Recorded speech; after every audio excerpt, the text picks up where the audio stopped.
Cadiz City is one of the 31 component LGUs of the province of Negros Occidental and is 65 kilometers away from Bacolod City. It is located at the northern part of the province and has a total land area of 524.570 square kilometers or 52,457 hectares.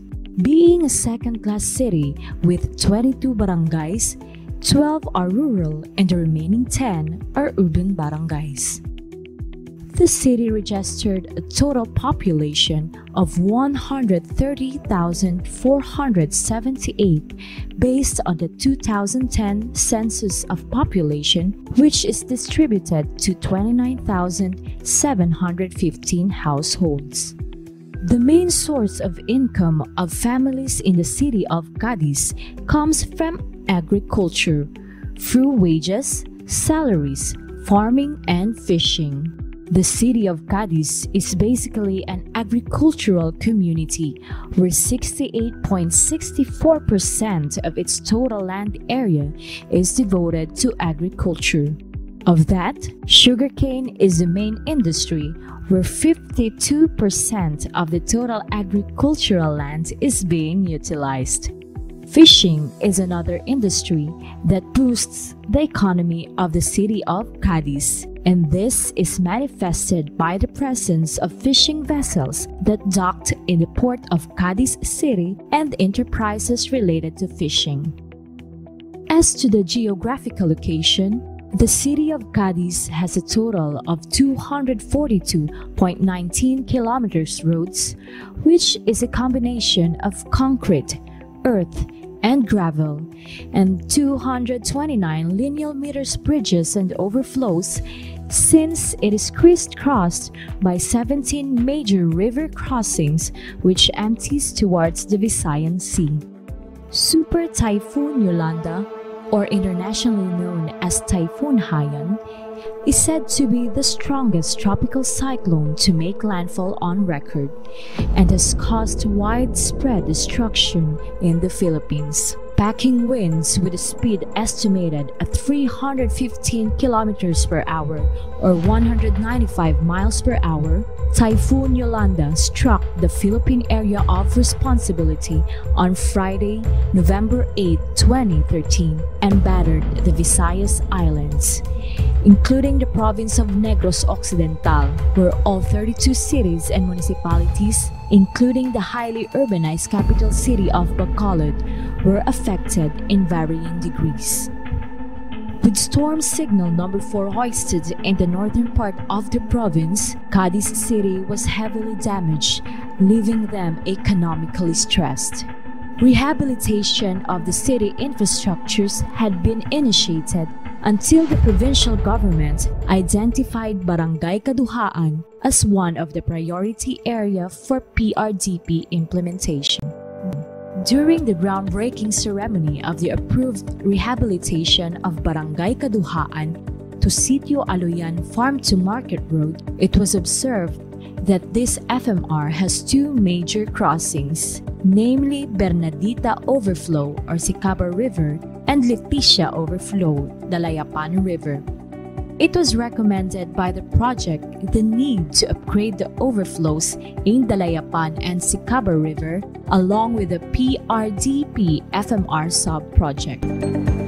The proposed construction of 75 linear meters Sicaba Bridge along rehabilitation of Barangay Kaduhaan to Sitio Aloyan FMR is a 75 linear meters pre-stressed concrete girder bridge with a carriageway width of 5.6 meters. Portland cement concrete pavement was also incorporated in the bridge approaches with a length of 9 meters, carriageway width of 5 meters, and 280 millimeters thickness.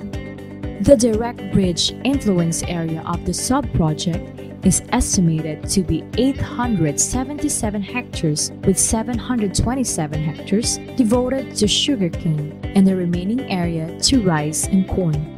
The direct beneficiaries along the bridge influence area are 9,285 individuals, wherein 4,960 are males and 4,325 are females, with a total household of 1,819. Last August 23, 2016, the sub-project was given No Objection Letter 1, which signals also the start of procurement process. On the 19th of January 2018, No Objection Letter 2 was issued to the sub-project, which later the province of Negros Occidental awarded the sub-project to Wilkinson Construction.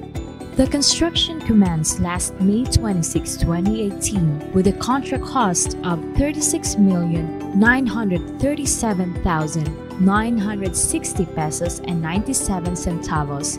Completion of Sicaba Bridge is expected to bring more benefits and development to the agriculture and tourism industry of the city and the province. On behalf of the province of Negros Occidental, I, Eugenio Jose V. Lacson, Governor, would like to extend my deepest gratitude to the World Bank through the Department of Agriculture, Philippine Rural Development Project, for granting us more than $1 billion worth of sub-projects that contributed to the development of our constituents. Negros Occidental is the pilot province in the implementation of PRDP in the whole Visayas cluster. With the realization of the farm-to-market roads and bridges, we are able to motivate our farmers to produce more and to aspire beyond their usual way of life. It also increased the annual farm income of household beneficiaries by more than 5% due to an increase in the level of economic activities in the countryside. PRDP has enriched the lives of Negrenses by expanding opportunities through the rehabilitation of farm-to-market roads, construction of feeder ports and bridges, and improving agricultural productivity by way of enterprise development. As an end user, I commit to take care of these projects for the benefit and welfare of our constituents. This will empower our people from different sectors of our society and aid them in their livelihood and ultimately benefit the community. To the World Bank and PRDP, may we continue our strong partnership for the development of the agriculture and fisheries sector. Thank you and more power. To the men and women of the World Bank, good day to all. This is Salvador Escalante Jr., Mayor of the City of Cadiz, and I would like to extend our heartfelt gratitude to the programs and projects implemented in our city. To date, we have this multi-million project which connected one of our furthest rural areas, Aloyan Eco Park, into the barangay proper, Barangay Caduaan. This is around 12 kilometers of concrete roads coupled with 2 bridges spanning the Sicaba River and the Aloyan River.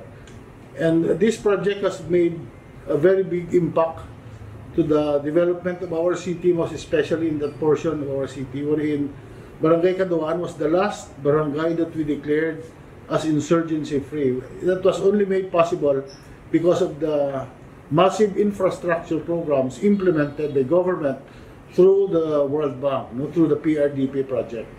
And in fact, the community there right now are enjoying a peace and order in the area and at the same time economic progress. For more projects from the World Bank to the PRDP, because you have made a quite impact to the lives of our city, of our people here. So with this message, I hope and I pray that we'll look back and take a second glance in our city, for you have done wonders to our city. Salamat, and may God bless us all.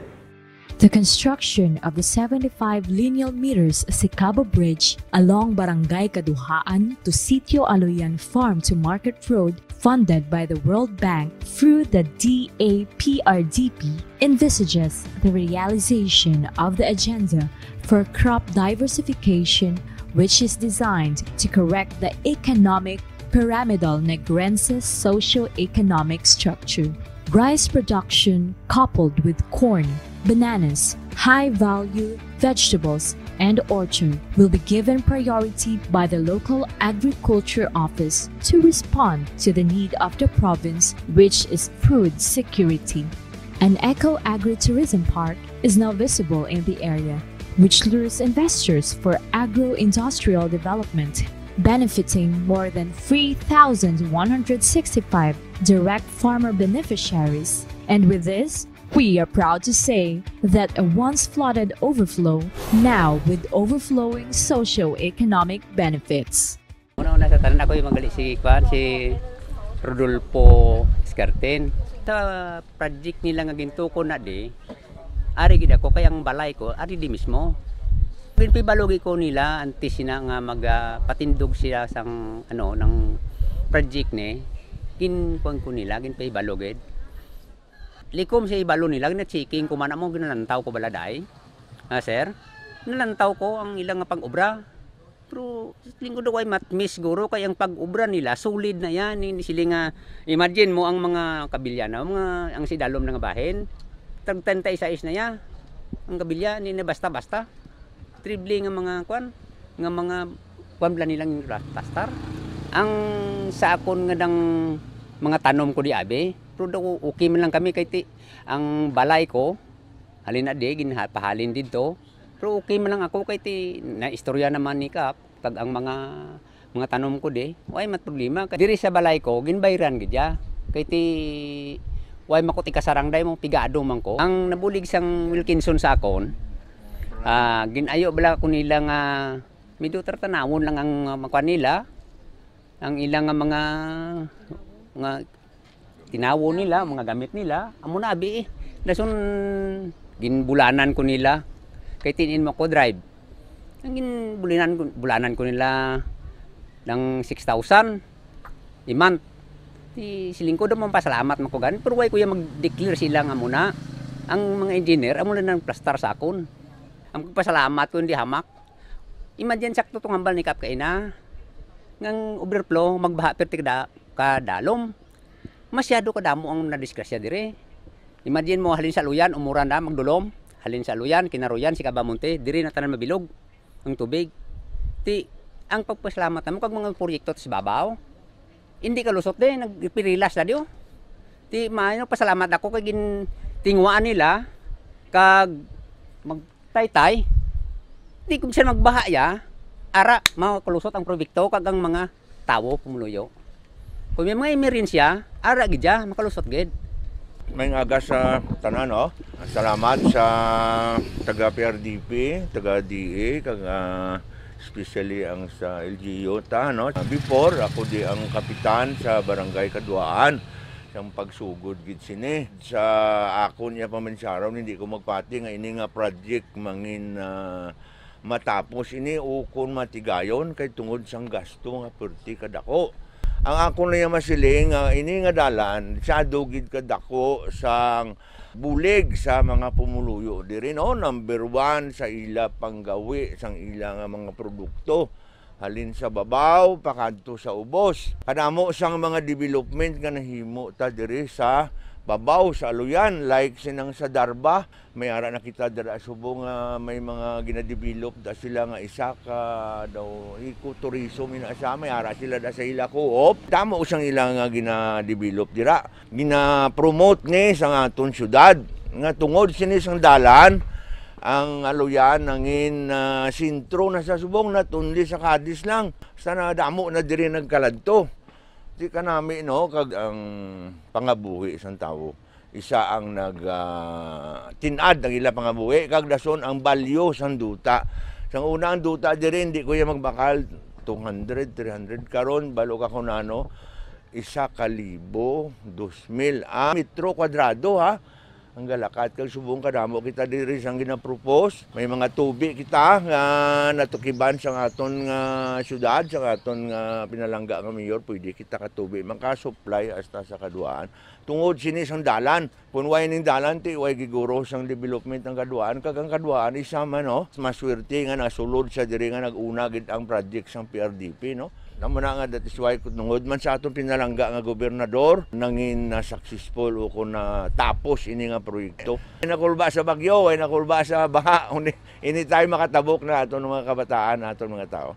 Ang importante gid nga ang mga estudyante ta hindi ka eskwela kay tungod sa dalan, pero kung may tay-tay kita ulan kag init makatabok na kita no. Why gani nga ginamon sa mga pumuluyo diri sa alagyan sa karsada nga halungan tagid ang dalan kay gani. I hope kabay pa nga damo pa kita diri maobra nga proyekto tro sa inyo bulig no, bulig sang PRDP, bulig sang World Bank, bulig sang Department of Agriculture, number 1 gid ang aton LGUs no. Salamat gid mayong aga. Mayong aga sa tanan, ako gali si Albert Mapa, taga Barangay Libase sa Bilan, Negros Occidental. Ang ako no brother ng round, Stillman, Mason kag Panday. Ang amon dire ginatulugan maayo man, tapos may tubig, may kuryente, komportable kami kay may isa-isa kami kwarto. Bali kada isa may ara gid kami nga gin sang Wilkinson sa amon kag man sang PRDP. Tapos ang mga sang best tanan basta ginatag nila nga maayo ang pag sa amon sang mga uniforme. May gindugang kami dire nga daw 5 ni sila kabilog. Subong nag man gani sila nga man sa iban bala namon nga project maupod sila. Kay tungod ko nga maayo ang sang construction kag kontraktor. Ang sang amon nga kumpanya okay man kay gahatag mas license pag-ibig. Gamitin kami kada Sabado sang hapon. Tapos kung ang obrawan namon next week nga sige na kung biskan wala yung ang mga foreman kag kami na lang mabilin kag mga engineer kami na lang para sige lang ang sang taytay. Asang pag-COVID bali gid kami nga pagambal sa amon sang tapos social distancing ugas ng kamot. Tapos daw paggambal nila nga kami nga wala kami anay nagubra. Ang PPE importante niya sa amon para sa karon sa dalan maano kagid kun may best ka makita kagid nga kay syempre sang salakyan nga may may gaobra. Tapos kun sa taytay naman pang hard hat kay syempre may ara nga gaobra sa babaw may ara masalalo mo. Syempre importante gid ang sang hard hat. Tapos mga sapatos butas importante gid siya kay hindi mo nato napakta ng sang kaysa may mga lansang basi matapakan ta. Stricto ang sang PRDP sa PPE sir kay ginasay safety ginasa sa para sa mga tao sa mga inubra. Ang mga tao sa palibot namon okay malang kuno kay mas mayo gani kuno nga dali matapos ang para pwede na maagyan kag hindi na delikado sa mga mga tao nga ari diri sa sa babaw. Kay para diri na lang kuno kung magbaha diri na lang sila maagi sa babaw taytay. Mas lain ang sa PRDP sa iban nga project kay ang sa iba daw pagka wala sila sang sang mga PPE o hindi sila stricto. Lain sa PRDP ang stricto ang pag nila sang PPE. With this vision to promote growth and development in the rural and agricultural sector, the Philippine Rural Development Project through the Department of Agriculture, Provincial Government of Negros Occidental, and the City of Cadiz will continue to enable the communities to expand more opportunities.